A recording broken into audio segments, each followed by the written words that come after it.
때보다 크신 하나님, 우리에게 평안을 주신 하나님을 찬양합니다. 내 평생에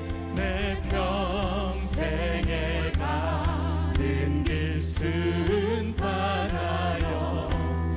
늘 잔잔한 강 같은지 큰 풍파로 무섭고 어렵든지 나의 영혼은 늘 편하다. 내 영혼 평안해. 내 영혼 평안해. 저마기는 우리는 삼키려고 입 벌리고 달려와도 주 예수는 우리의 대장 되니 끝내 싸워서 이기리라.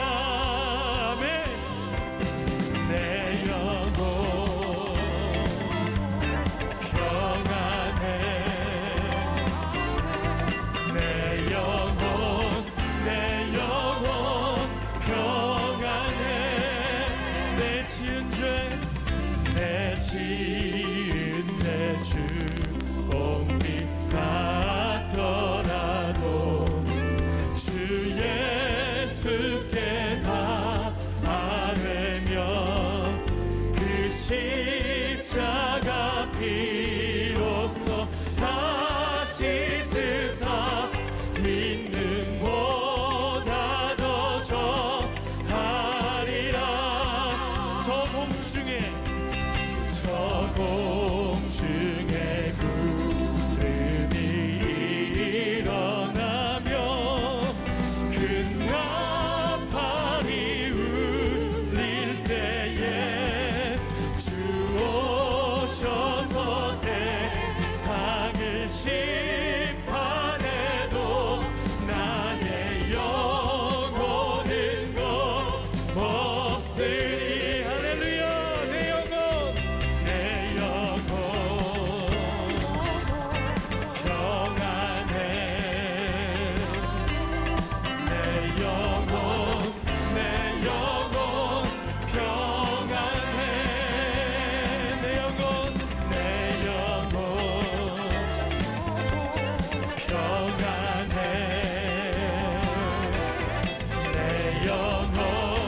내 영혼 우리 마지막으로 한 번 더 고백합니다. 내 영혼 평안해.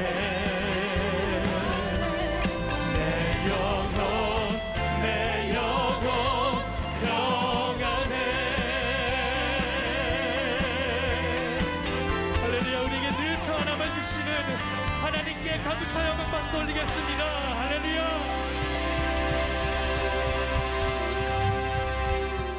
오늘 전도서 말씀 생각하며 살아야 한다. 생각하며 살아야 한다는 제목의 말씀입니다. 예전에 이미 돌아가셨지만 하용조 목사님 세미나 오셨을 때 그 세미나 잘 마치고 질문 시간에 어떤 목사님 손을 들고 질문을 했습니다. 하용조 목사님 사역을 굉장히 많이 다양하게 하셨기 때문에 물었습니다. 어떻게 목사님은 그렇게 다양한 사역을 효과적으로 많이 하십니까? 라고 질문했더니 대답을 아주 담백하고 간단하게 하셨습니다. 나만큼 생각하고 사시면 됩니다. 그랬습니다. 나는 밤낮없이 생각을 한다는 그 말이 저에게 굉장히 오래 남는 기억이 되었습니다. 함석헌 선생도 책을 썼죠. 생각하는 백성이라야 산다. 우리가 생각이 게을러지면 그때부터 나라도 망하고 가정도 망하고 기업도 돌아가지 않고 아무것도 되지 않는 겁니다. 생각의 게으름이 너무나도 중요합니다. 그래서 늘 생각이 멈추어 있지 않아야 하는 것. 우리가 초등학교 때부터 교과서에서 봤던 한 조각상이 있습니다. 로댕의 생각하는 사람. 그걸 계속 턱을 괴고 앉아있는 그 생각하는 사람을 어릴 적부터 우리에게 교과서에 넣어서 가르쳐주는 이유가 뭡니까? 무엇이든지 사색하고 생각하고 살아야 한다는 걸 그렇게 시각적으로 가르쳐 준 겁니다. 저는 그 로댕의 생각하는 사람을 계속 보면서 무슨 생각을 했냐면 이 사람은 무슨 생각을 하고 있을까를 계속 생각을 했었습니다. 자, 오늘 제목을 생각하며 살아야 한다라고 정했는데 이 전도자 솔로몬이 우리에게 오늘 지혜서에 꼭 살면서 잊어버리지 말고 반드시 생각하고 살아야 할 것이 있다라고 가르쳐주고 있으니 여러분 오늘 설교 들으시면서 그렇지 내가 저걸 잊고 살았구나, 내가 저걸 놓치고 살았구나 하는 걸 점검해 보시고 생각하고 살아야 할 것은 절대로 놓치지 말고 생각하며 살 수 있기를 축복합니다. 첫 번째 무엇을 생각하며 살아라고 하는가 보니까 우리 주변에 억울하고 연약한 이들이 늘 있다는 것을 생각하고 살아라고 합니다. 우리 주변에 늘 억울한 사람 그리고 연약한 사람이 있다는 걸 한시도 잊어버리지 말라고 이야기하는데 8절 상반절에 이렇게 나옵니다. 같이 한번 봉독합니다. 시작. 너는 어느 지방에서든지 빈민을 학대하는 것과 정의와 공의를 짓밟는 것을 볼지라도 그것을 이상히 여기지 말라. 너는 어느 지방에서든지, 이게 어떤 지방이 아니라 어느 곳에서든지, in everywhere, 너는 어느 곳에서든지 빈민이 학대받고 있고 그리고 공의가 굽어지고 있고 정의가 바르게 실현되지 않는 것을 보고 이상히 여기지 말랍니다. 무슨 뜻이냐면 이 세상 모든 곳에서 학대받는 사람이 있고 억울한 사람이 있고 부당한 대우를 받는 사람이 있는 것이 정상이니 소스라치게 놀라지 말고 내 주변에도 그렇다면 모든 곳에 있다고 했으니 내 주변에도 있겠구나 하고 생각하고 그런 사람이 있는가 돌보면서 살아라는 뜻입니다. 대부분 사업을 경영하시는 분이나 부사역자들 열어둔 교회 담임 목사님들이나 아니면 가게 주인이나 이런 분들을 만나보면 일괄적으로 얘기하는 공통점이 있습니다. 사장님도 그렇고 목사님도 그렇고 어떤 다 그런 분들이 공통적으로 말하는 게 뭐냐면 저도 포함시킵니다. 나는 우리 직원들에게 잘해준다. 그래서 회사 사장님들은 다 얘기합니다. 나는 우리 사원들에게 잘해주고 있다. 우리 직원들은 행복하다. 이런 사장 어딨냐? 이것도 해주지, 저것도 해주지, 퇴근 시간 지켜주지, 자유롭게 일하도록 간섭 안 하지, 집안에 무슨 일이 있다 그러면은 갔다 오라 그러지, 나 같은 사장이 있으면 나와보라고 하는 사람이 세상에 제일 많습니다. 그런데 그렇게 잘하는 줄로만 생각하고 내가 있는 우리 회사나 우리 직장이나 우리 가게에는 절대로 불만 없을 것 같은데 그 사장님이 나중에 심심해서 텔레비를 켜보니 어떤 사람이 모자이크 처리를 해가지고 뭔가 이렇게 자기의 어떤 억울함은 제가 옛날에 이랬는데 이건 아닌 것 같아요 막 하고 나오는데 가만 보다 보니까 아이고 우리 직원인 거라. 사장의 갑질을 고발하고 회사의 경영의 문제나 부당한 처우에 대해서 고발을 하는데 사장이 뒷목 잡고 충격에 빠지는 겁니다. 아니 내가 어떻게 해줬는데 저 사람이 저기 나가서 저런 얘기를 하냐고. 세상에 그런 사장도 있다고 들었더니만 그 사장이 나인 줄 몰랐던 거죠. 우리 회사가 그런 회사라고는 상상도 못 해본 일들이 일어납니다. 어딘가에 있는 게 아니라 내가 그런 주인공이 될 수 있다는 걸 늘 생각하고 조심하며 살아라는 거죠. 지난주에 부흥회가 있어서 3일 동안 다녀왔습니다. 둘째 날 점심 때 우리 비서 목사님하고 숙소 근처에 있는 점심을 먹으러 갔습니다. 둘이 앉아 점심을 먹으면서 제가 우리 목사님께 사역 힘든 일 없어요? 언제든지 힘든 일 있으면 나한테 얘기를 해요. 힘든 일 없냐고 묻는 그날이 3.1절 공휴일이었습니다. 3.1절 공휴일인데 저는 한국 와서 3.1절이 공휴일인지도 모르고 집회 같이 수행해서 가가지고 3.1절 다른 사역자들 다 그때 쉬고 있을 때 앞에 앉혀놓고 힘든 일 없냐고 묻고 있습니다. 갑자기 제가 숙소에 들어와서 생각하니 우리 김용환 목사님 텔레비에 나와가지고 제가 이러고 나올 건 아닌가. 갑자기 등에 땀이 쫙 흐르는데 그래서 미안하다고 제가 또 문자를 보내는 김용환 목사님이 기쁨을 하고 있습니다. 아무 염려하지 마십시오라고 하길래 그런 말에 또 속으면 안 돼요.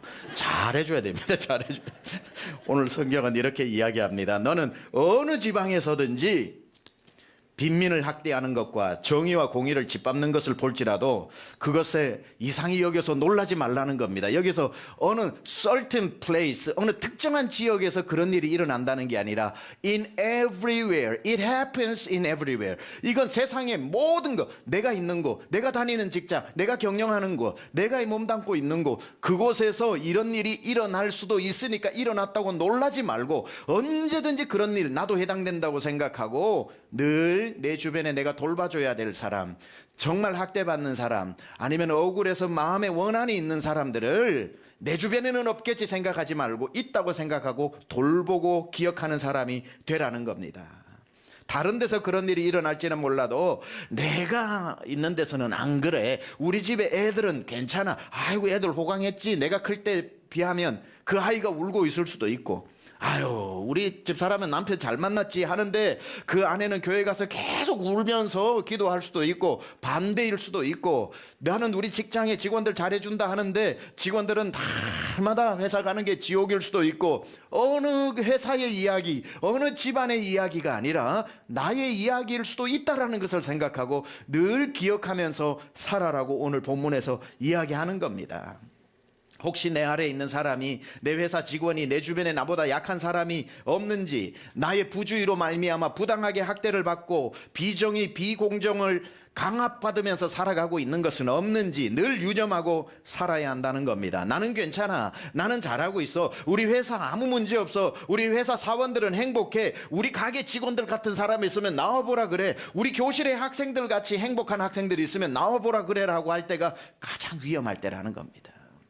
혹시 문제가 없나 살펴야지요. 그런 일은 in everywhere, it happens in everywhere. 그건 언제든지 어디서든지 일어날 수 있다는 것을, 너는 어느 지방에서든지 빈민을 학대하는 것과 정의와 공의를 짓밟는 것을 볼지라도 이상하게 여기지 말라는 거예요. 그건 어디서나 일어날 가능성이 있다는 것.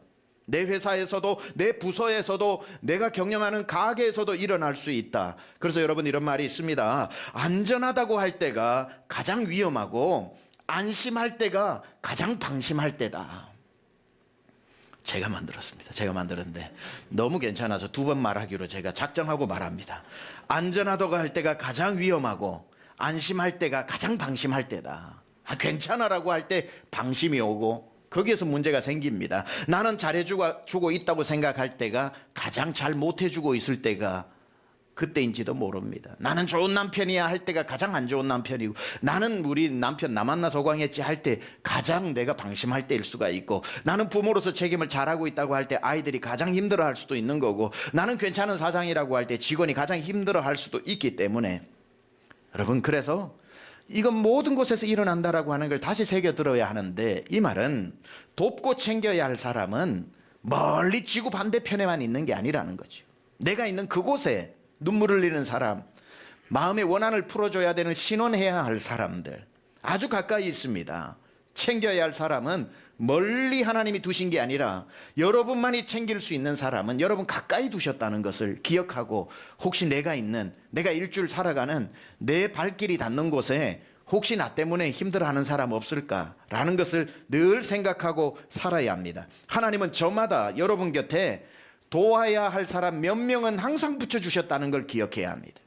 여러분 옆에 몇 명은 꼭 붙여주셨습니다. 여러분만이 닦아줘야 할 눈물을 가진 사람이 있고, 여러분의 손으로 챙겨줘야 할 사람이 있고, 여러분 아니고는 절대로 그 사람 돌아보지도 않고 마음에 상처를 어루만져 줄 수도 없는 여러분만이 할 수 있는 사람 몇 명쯤은 항상 여러분 곁에 있다는 것을 기억해야 합니다.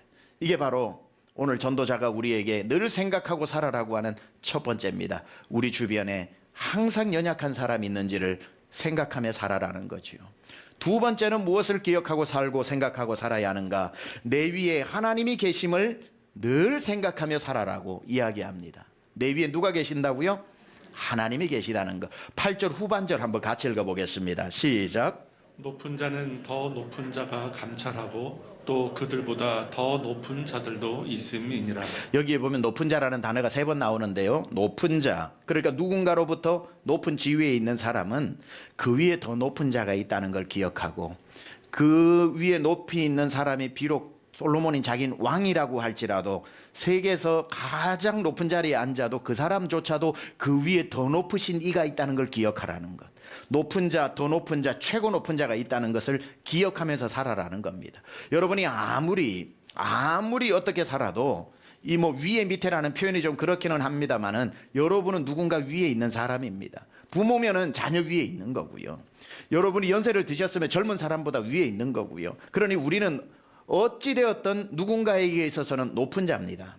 높은 자인데 높은 자로 살아갈 때 내 위에 아무도 없는 것처럼 살지 말고 내 위에 더 높은 사람이 있다는 걸 기억하고 내가 생각할 때 가장 높은 곳에 올라와 있다고 생각하는 그때에 내 위에 하나님이 계시다는 것을 늘 기억하면서 살아라. 늘 우리는 무엇을 생각하며 살아야 하는가? 내 위에 하나님이 계시다는 것을 생각하며 살아야 하는 것.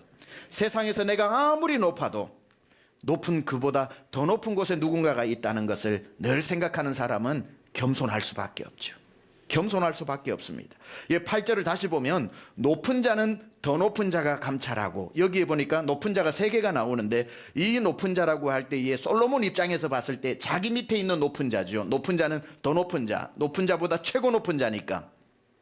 그러면은 솔로몬 왕 밑에 있었던 높은 자는 지방 호족들 정도 되지 않겠습니까? 한 지역을 다스리는 분봉왕 정도 되는 사람들, 이 호족들 같은 사람은 그 마을에서는 최고 높을지 몰라도 그리할지라도 그 중앙에 왕이 있다는 걸 기억하라는 거예요. 높은 자는 더 높은 자가 있다는 거. 그러면은 한 나라에서 최고 높은 왕의 자리에 앉은 자기 자신을 일컬어 얘기하는 게, 내가 비록 인간으로서 제일 높은 자리에 와 있다고 할지라도 가장 높은 나 위에 하나님이 계시다는 것을 기억하라. 여기에 높은 자는 더 높은 자를 감찰하고, 자가 감찰하고 그들보다 더 높은 자들도 있음이라고 이야기했죠. 그러니까 여기에 제일 높은 자가 누굽니까? 하나님이시죠. 하나님이신데 오늘 여기 보면은 눈치 빠른 분들은 그들보다 더 높은 자들이라고 복수로 표현했는데 이게 어떻게 하나님인가? 복수인데. 근데 특이한 것은 높은 자, 더 높은 자, 가장 높은 자들이라고 했는데 이게 어떻게 하나님일 수가 있는가? 여기에서 계보힘이라고 해서 힘은 마지막 복수형이죠. 하나님을 나타낼 때에 이 복수형을 뭐라고 얘기하냐면 장엄복수형이라 그럽니다. 장엄복수형. 그러니까 단수임에도 불구하고 가장 존엄한 세상에서 모든 권력, 모든 힘을 다 가졌던 그 장엄함을 나타내기 위해서 쓰는 복수형, 플루럴. 그러니까 장엄복수형. 이게 바로 계보힘이라고 하는 단어입니다. 그러니까 아무리 높은 자가 있고 그 위에 왕이 있어도 왕 위에 지존하신 최고 존엄인 하나님의 장엄함이 있다는 걸 기억하고 살아라는 거지. 내가 아무리 세상에 높은 권력을 가져도 나 위에 최고 존엄하신 하나님이 계시다는 것을 늘 생각하고 사는 사람은 자동적으로 겸손해진다는 겁니다. 높아져도 위에 하나님 계시다. 높아져도 하나님 계시니 내가 조심해야 한다. 그 마음으로 가지고 사는 사람, 귀한 사람입니다. 우리 그리스도인들이 살아갈 때 늘 한 가지를 기억해야 할 것은 여러분 위에 하나님이 보고 계신다는 것. 그래서 내가 사람을 함부로 내 밑에 있는 사람을 대하려고 하다가도 높은 자가 되어가지고 막 대해도 된다고 생각하다가 나보다 높은 하나님이 날 대해 주신 방법을 생각하는 거죠. 하나님은 한 번도 내 눈에 눈물 흘리게 하신 적이 없는데, 하나님은 언제나 날 선하게 대해 주셨는데, 이 낮고 천한 자를 가장 존귀하게 여겨 주셨는데 하고 하나님을 생각하고 나니 나도 그렇게 대하게 되는 겁니다. 우리가 성경을 읽다가 조금 성경을 잘못 반쯤 이해하는 구절이 있어요. 그게 마태복음 7장 1절인데 산상수훈에 나오죠. 마태복음 7장 1절 중에 하나는, 마태복음 7장 1절 우리 잘 아니까 한번 읽어볼까요? 시작. 비판을 받지 아니하려거든 비판하지 말라. 자, 여러분은 이 구절을 어떻게 읽으세요? 상호작용으로 읽을 때가 있습니다. 내가 저 사람에게 비판받지 않으려거든 나도 비판하지 마라. 여기 말하는 건 상호작용이 아닙니다. 이 성경 구절은 이겁니다. 하나님께 비판받지 않으려거든 남을 비판하지 말라는 겁니다. 그러니까 항상 하나님이 계시다는 거예요. 하나님께 비판받지 않으려고, 그러니까 나 저 사람에게 비판받지 않으려거든 비판하지 말라가 아니라 하나님으로부터 비판을 받지 않으려거든 남을 비판하지 마라. 여기에서 하나님께 비판받지 않는 여기에서의 원어가 바로 신적 수동태라는 겁니다. 신적 수동태. 그러니 하나님으로부터 비판받지 않느니라고 하는 하나님의 신적 수동태로 하나님이 들어가 있는 겁니다. 그러니까 우리는 그냥 볼 때는 상호작용으로 생각해서 저 사람에게 비판 안 받으려면 나도 비판 안 해야지 이렇게 생각하는데 본문은 그게 아니라는 거예요. 하나님으로부터 비판당하지 않으려거든 너가 비판하지 말라는 거죠. 항상 내가 누구를 비판할 때 나보다 더 정확한 판단력을 가진 하나님이 계시다는 걸 기억하고 살아라는 겁니다. 똑같은 구절이 7장 2절에 나옵니다. 7장 2절 한번 읽어보겠습니다. 시작. 너희가 비판하는 그 비판으로 너희가 비판을 받을 것이요 너희가 헤아리는 그 헤아림으로 너희가 헤아림을 받을 것이다. 여기도 똑같이 신적 수동태로 두 번 나오는 겁니다. 해석해보면 너희가 비판하는 그 비판으로 너희가 하나님으로부터 비판을 받을 것이요 너희가 남을 판단하고 헤아리고 꼼꼼히 따지고 하는 그 헤아림으로 하나님으로부터 헤아림을 받게 될 것이다. 그러니까 이 구절은 무서운 구절입니다. 내가 남의 잘잘못을 헤아리고 따지고 잘해서 못했어 막 이럴 때에 하나님도 그 순간에 우리를 나의 잘했어 못했어 이걸 따지고 계신다고 생각을 할 때에 우리가 굉장히 놀라게 되는 거죠. 아, 함부로 판단할 게 아니구나. 함부로 헤아릴 게 아니구나. 함부로 남 이랬다 저랬다 가십할 게 아니구나. 왜? 그러는 중에 하나님께 헤아림 받게 되어버리고 하나님으로부터 비판받게 되기 때문에 나의 이 사람을 향한 판단은 굽어질지 몰라도 하나님이 날 향한 판단이 어떻게 잘못될 수가 있겠습니까? 너무나도 무서운 판단이 되는 거죠. 예수님이 이 마태복음 7장을 통해 하시려는 말씀이 뭡니까? 항상 남을 대할 때 내가 너를 보고 있다고 생각하고 대하라는 겁니다. 너 위에 나 하나님이 항상 있다는 것을 잊어버리지 말고 기억하라는 겁니다. 예전에 보았던 그림 중에 하나가 떠오릅니다. 어떤 그림이었는데 비둘기 한 마리가 저기에 세상 모르게 이렇게 나뭇가지에 앉아 있으니 그 뒤에 그 하늘에 이렇게 활공하면서 떠서 그걸 낚아채려고 하는 독수리가 있었던 겁니다. 이 비둘기는 독수리가 자기를 보고 있다는 걸 전혀 몰라요. 그러나 독수리는 다 그 비둘기만 잡으려고 그 독수리의 눈으로 쳐다보고 있습니다. 그런데 또 한 그림은 그 독수리를 향해 나무 뒤에 숨은 포수가 총을 겨누고 있었던 거죠. 이 독수리는 자기를 향해 누군가가 총을 겨누고 있다는 걸 생각을 못한 겁니다. 자기는 그냥 비둘기만 쳐다보고 그걸 빨리 낚아채서 날아오르려고만 생각을 했는데 독수리가 비둘기를 보는 동안 포수는 비둘기를 향해 총을 겨누고 있는 아주 정말 우리에게 교훈을 주는 그 그림이 생각이 납니다. 우리가 사람을 판단하고 사람을 헤아려 사람을 죽이려고 할 때 진짜 정확한 눈을 가지신 하나님이 그 순간 우리를 헤아리고 계시고 우리를 보고 계시다는 것을 늘 기억하면서 살아야 한다는 겁니다.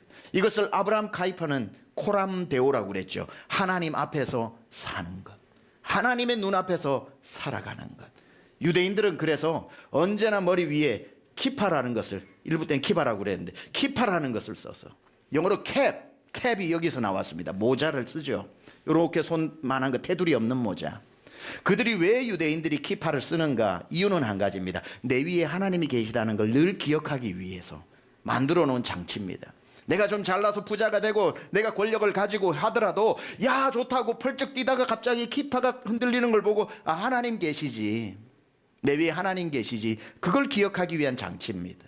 하나님이 요셉을 쓰신 이유는 한 가지입니다. 보디발의 집에서 보디발의 아내의 유혹을 받았을 때에 그가 내가 어찌하여 당신을 범하여 보디발에게 득죄하리이까 하지 않고 그는 뭐라고 얘기합니까? 내가 어찌하여 하나님 앞에서 득죄하리이까.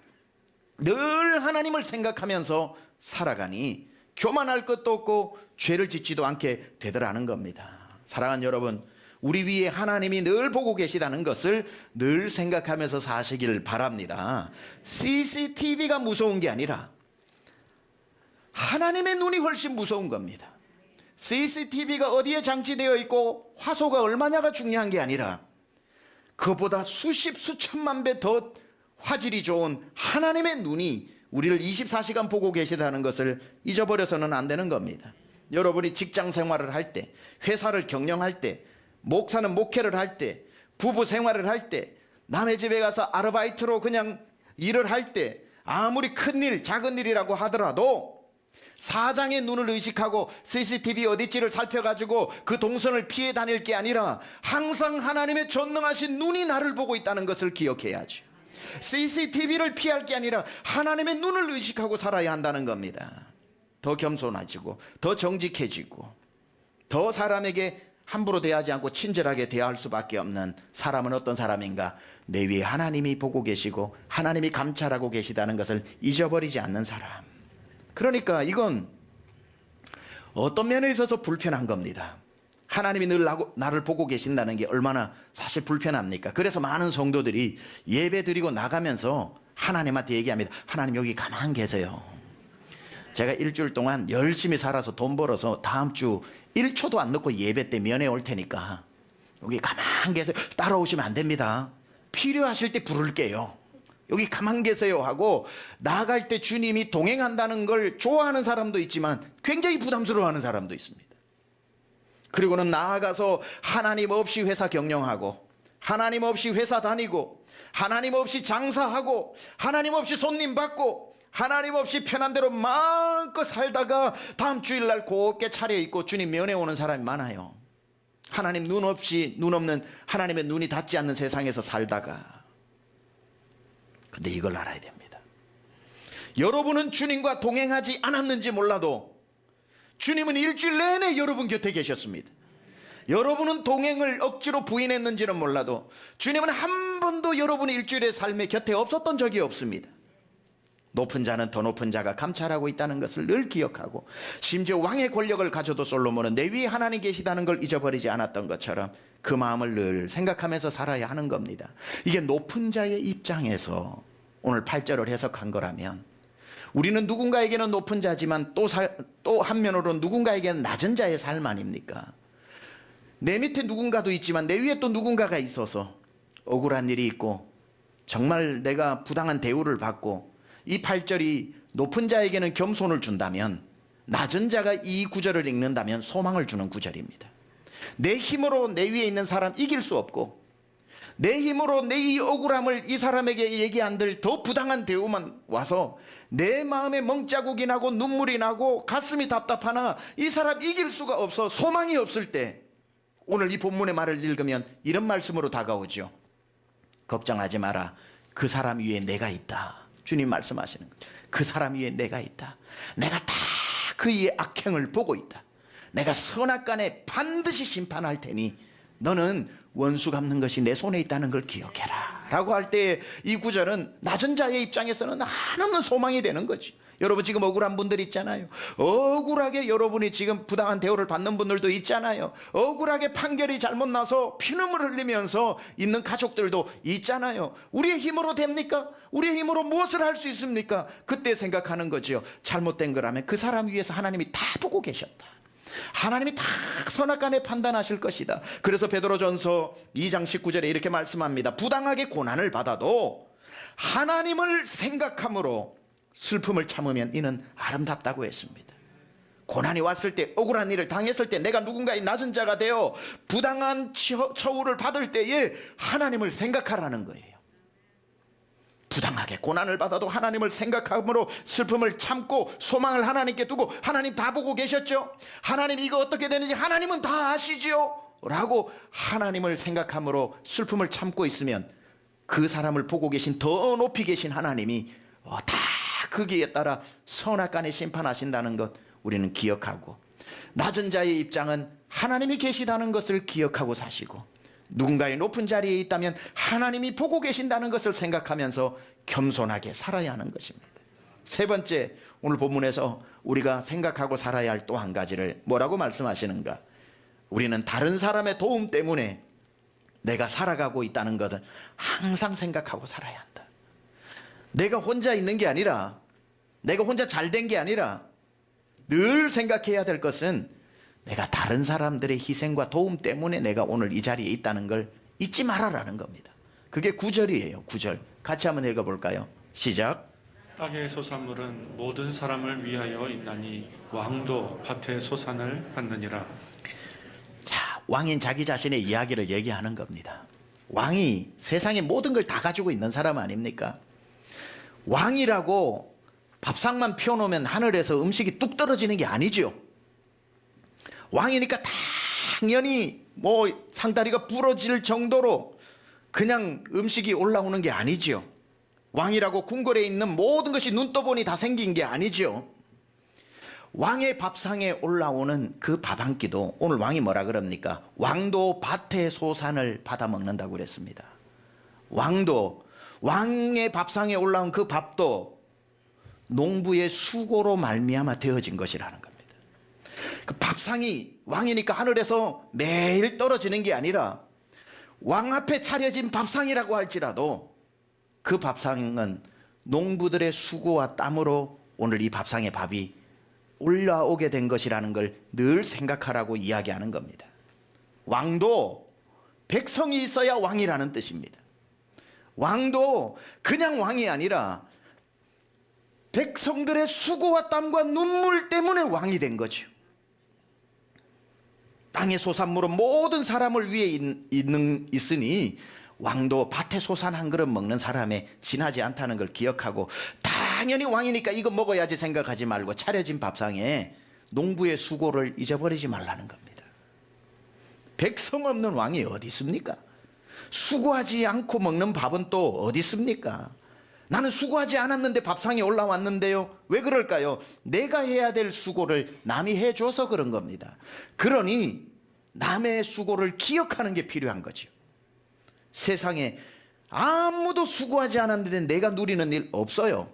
내가 수고하지 않은 것 같은데 누리고 있다면 나 대신 누군가가 땀 흘려줬고 수고했기 때문이라는 것. 그래서 우리는 한 명도 예외 없이 누군가의 빚을 지고 살아가고 있다는 것. 자식이 그냥 잘 되나요? 부모의 피고름을 빨아먹고 사는 것 아닙니까? 그냥 잘 되는 자식이 어디 있어요? 아니 학교에서 1등은 아무나 되나요? 2등이 해주니까 1등 되지. 2등의 희생으로. 그래서 어떤 학생은 나는 우리 반 학생을 다 행복하게 해주기 위해 꼴등을 한다고 그렇게 얘기를 하는데 뭐 어쨌든 간에 1등도 자기 잘난 맛에 살면 안 되는 겁니다. 2등의 희생을 밟고 1등이 된 것 아닙니까? 내가 오늘 살아갈 때 혼자 잘나서 내가 노력해서 내 머리가 좋아서 남들보다 목사님 그런 소리 하지 마세요. 남들 다 잘 때 앉았어요. 남들 책 1시간 읽을 때 나 2시간 읽었다고요. 다 나 혼자 된 것 같아도 알고 보면 자기가 몰라서 그렇지 그 한 사람 잘 되기 위해 부모가 밤낮 없이 기도했고 옆에 있는 사람들 다 그 사람 위해서 희생한 흔적과 부분들이 반드시 있고 그래서 나의 성공에는 타인의 공로의 몫이 반드시 있는 겁니다. 이번 주 중에 주님 품으러 간 이어령 교수님 정말 예수님을 믿고 지성에서 영성의 세계로 넘어와 이제는 영원한 하나님의 나라로 가셨죠. 그분이 김지수 작가와 마지막 인터뷰를 한 다음에 또 책 하나를 내기 위해서 이야기를 나누면서 이어령의 마지막 수업이라고 하는 유작이 나왔습니다. 그분이 작년 10월 정도에 인터뷰를 하면서 내 인생 88년을 다 쏟아내고 가고 싶다라고 해서 아무 주제 없이 본인 안에 있는 걸 다 쏟아내고 나온 책이 마지막 수업이라는 책입니다. 그런데 작년 10월쯤 겨울이 오는 그때에 인터뷰를 하면서 이분이 이렇게 얘기합니다. 이 책은 내가 내년 3월이면 이 세상에 없으니까 내가 떠나고 난 뒤에 책을 내라고 3월에 책을 내라고 부탁을 합니다. 그리고 3월이 오기 한 이틀 전에 서둘러 주님 품으로 가셨죠. 그래서 책을 이번 주간에 제가 그 책을 전체를 한 번 반 정도를 한 번 또 읽고 또 한 번 반 정도를 읽었습니다. 정말 그 석학의 영성이 담겨서 굉장히 많은 도움을 받았습니다. 그 책 내용 중에 하나를 소개할까 합니다. 이분이 평생 말을 하시는 분이었죠. 교수님이었으니까. 그리고 평생 글을 쓰는 분이었습니다. 문화비평가였으니까. 평생 말을 하고 평생 글을 쓰신 분인데 뭐라고 얘기하냐면 88년 인생 돌아보니 내가 88년 동안 했던 말 중에 절반은 내가 88년 동안 썼던 글 중에 절반은 내 것이 아니라 남의 것이었다고 얘기합니다. 인터뷰하는 작가가 그게 무슨 뜻입니까? 하고 물어봤더니 혼자 말하는 사람이 어딨나? 누군가가 말을 걸어주었으니 내가 말을 했고 가만 혼자 글 쓰는 사람이 어딨나? 주제가 있으니 썼고 써달라 하니 썼으니 내가 아무리 글을 많이 써도 절반은 남의 공로가 있는 거고, 내가 아무리 말을 많이 해도 말을 걸어준 절반은 남의 것이기 때문에 내 평생 내가 했던 말이라고, 내가 썼던 글이라고 아카이브에 만들어 가지고 거기에 카피라이트해서 아무도 내 지식 도둑질하지 못하게 하지 말고, 내 말의 절반은 남의 것이고 내 글의 절반은 남의 것이었다라고 이 노학자가 천국 가기 전에 남긴 말이 큰 울림이 있더군요. 맞습니다. 그래서 그분이 훌륭한 겁니다. 그래서 지혜자가 되는 겁니다. 그래서 그런 분의 말에 귀가 기울여지는 겁니다. 다 내 것이라고 하지 않고 절반이 남의 것이었다, 절반은 다른 사람의 몫이라고 말할 줄 아는 사람. 교만할래야 교만할 수 없지요. 이 식탁 위에 빵 한 조각을 놓고 지혜가 없는 사람은 이렇게 얘기합니다. 요즘 유행하는 말로 내 돈 내산 들어보셨습니까? 내 돈 주고 내가 샀다. 그래서 이 빵 한 조각을 보고 내 돈 내산, 이건 내 거라고 생각하는 사람은 지혜가 없는 사람이고, 지혜가 있는 사람은 빵 한 조각을 보면서 빵 속에 담겨 있는 여름날 한 줄기 햇빛을 고마워하고, 그 밀을 거두던 농부의 땀이 그 속에 있다는 것을 기억하고 농부의 수고를 생각하고, 그 밀을 곱게 갈아서 빵으로 만들어내는 제빵사의 기술을 고마워하고, 내 손에 빵이 하나 오기까지 얼마나 많은 사람들의 수고가 이 빵 한 조각에 들어가 있는지를 빵 한 조각 속에서도 발견하는 사람을 우리는 지혜자라고 이야기합니다. 딜런 토마스의 시가 있죠. 내가 쪼개는 이 빵은 이라고 하는 그 시. 내가 쪼개는 이 빵은 일찍이 호밀이었고 낮에는 사람이, 밤에는 바람이 이 밀의 싹을 틔웠고, 농부가 여름에 태양을 부수고 바람을 끌어내려 만든 작품이라고 노래했죠. 내가 쪼개는 이 빵 하나에도 타인의 몫을 기억할 줄 아는 사람.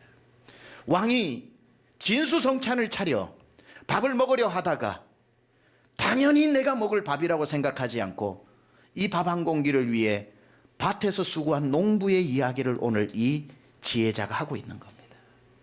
왕도 밭에 소산을 먹는 한 사람일 뿐이다.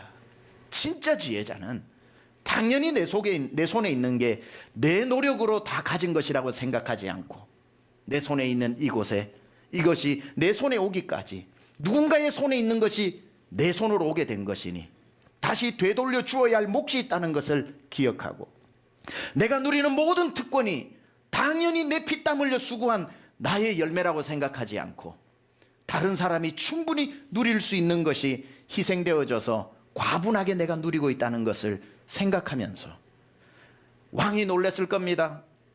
9,000끼 만끼의 밥을 이 궁궐 안에 넣어 놓으면 뭐하냐? 먹는 건 한 끼밖에 없는데, 왕도 한 끼를 먹는 존재이니 9,000끼를 열어 백성의 배를 채우라고 하는 겁니다. 훌륭한 왕이죠. 왕도 그저 한 끼 밭에 소산을 먹는 사람일 뿐이다. 그러니 이 밥 한 공기에 왕이 왕쯤 되면 이거 먹어야지라고 생각하지 않고, 이 밥 한 공기가 내 상에 올라올 때까지 내 백성들이 자기 허리띠 졸라매면서 얼마나 고생했을까를 생각할 줄 아는 왕이 다스리는 나라는 복된 나라 아닙니까? 교회가 목사 혼자 잘해서 부흥한다고 생각하는 목사는 바보입니다. 교회가 그냥 잘 돼요? 아닙니다. 목사가 설교를 잘해서? 아닙니다. 목사는 성도의 수고를 기억해야 합니다. 성도의 그러나 일하면서 힘들어 그래도 주님 앞에 돈이 있으면, 새 돈 하나 있으면 이걸 주님 앞에 드리려고 하는 그 사랑하는 마음들이 모여 강남중앙침례교회처럼 멋지고 훌륭한 교회가 있는 겁니다. 저는 매주 주일 예배를 마치고 재정실로 가서 주일헌금 결제를 사인합니다. 하루 종일 1부부터 5부까지 재정위원들이 정말 좁은 방에서 수고를 합니다. 가면 이렇게 환대를 해주고 간단하게 담소를 나누고 난 뒤에 재정 결산 보고를 받고 사인을 합니다. 사인을 할 때 함께 기도를 합니다. 그때 저는 이렇게 기도합니다. 하나님, 오늘도 우리 성도님들이 삶의 현장에서 눈물로 거둔 열매를 주님 앞에 힘을 다해 드렸습니다. 이 시간 하나님 앞에 올려드립니다. 하나님, 오늘 이렇게 힘을 다해 드린 성도의 수고를 반드시 기억해 주시고 그 가정기업 소산에 큰 복을 주옵소서. 이렇게 기도합니다. 그러면 아침부터 여러분의 다 헌금봉투에 적힌 기도 제목을 이 재정위원들이 읽었기 때문에 이게 얼마나 의미 있는 헌금인지, 이게 얼마나 귀한 헌금인지 누구보다 그분들이 잘 아니 제 기도에 동의 안 할 수가 없고, 제가 예수님 이름으로 기도했습니다 하면 깊은 울림으로 다 아멘 합니다. 그리고 결산을 합니다. 목사가 막 요란하게 목회를 해서 교회가 잘 되는 게 아닙니다. 다 성도의 수고, 땀, 기도, 헌신을 가지고 목회가 되는 겁니다. 회사가 자기 힘으로 성장했다고 생각하는 사장을 바보라고 그러고요. 연예인이 자기 재능으로 인기를 누리고 있다고 생각하는 것은 어리석은 사람이고요. 운동선수가 자기의 능력으로 금메달을 땄다고 하는 사람을 철부지라고 얘기합니다. 메달 하나가 내 목에 걸리기까지 얼마나 많은 사람들의 수고와 희생이 있었겠습니까? 왕이 수라상을 받으면서 그 나라 백성의 수고를 기억할 줄 안다면 그 나라는 행복한 나라입니다. 사랑하는 여러분, 오늘 세 가지를 말씀드렸습니다. 늘 내 옆에 내가 나보고 도우라고 주님이 붙여준 사람이 있다는 걸 생각하고 사십시오.